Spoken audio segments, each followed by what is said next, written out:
জেতা ম্যাচ হাতছাড়া করে এসেছে বাংলাদেশ দল। এশিয়া কাপের ফাইনালে ওঠার সুবর্ণ সুযোগ হারিয়েছে জাকের সোহানরা। পাকিস্তানের 136 রানের মামুলি লক্ষ্যে পৌঁছাতে না পারায় টাইগারদের মানসিক দক্ষতার অভাব দেখছেন সাবেক ভারতীয় ক্রিকেটার দীনেশ কার্তিক। সমীকরণ মেলাতে মেলাতে হাপিত্তেশ করা বাংলাদেশ দলের এর চেয়ে সহজ রাস্তা তো আর ছিল না। এশিয়া কাপের সুপার ফোরে উঠল শ্রীলঙ্কার কল্যাণে। জাকেটদের ফাইনালে ওঠার পথ ছিল খুব সহজ।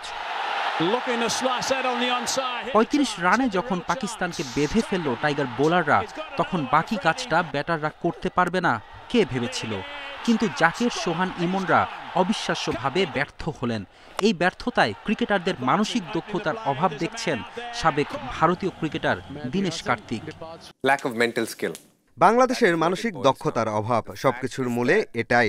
ম্যাচটি শুরুতে বাংলাদেশের পক্ষে ছিল, তবে তারা মাঝের অংশে কিছুটা ছন্দ হারিয়েছে। এমন ম্যাচ জিততে যে মানসিকতা প্রয়োজন, তা সম্ভবত এই বাংলাদেশের ড্রেসিং রুমে যথেষ্ট পরিমাণে নেই। দীনেশ কার্তিকের মতো পাকিস্তানি সাবেক বাসিত আলীও বাংলাদেশের দক্ষতার অভাব দেখছেন। পাকিস্তান বাজে ব্যাটিং করেছে, কিন্তু বাংলাদেশ তার চেয়েও জঘন্য ব্যাটিং করেছে। পাকিস্তানের মিডল অর্ডার তবু হাল ধরেছে, বাংলাদেশ তাও পারেনি। বোলিং ভালো করার পরও এমন হতশ্রী ব্যাটিং জাকেটদের ডুবিয়েছে।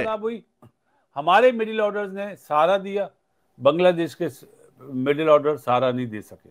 এর আগে 3 বার এশিয়া কাপের ফাইনাল খেলেও শিরোপা জিততে পারেনি বাংলাদেশ। এবার চ্যাম্পিয়ন হওয়ার স্বপ্ন নিয়ে এসেছিল লিটনের দল, কিন্তু ব্যাটারদের হতাশাজনক পারফরমেন্সে সেই স্বপ্ন ধূলিসাৎ হলো।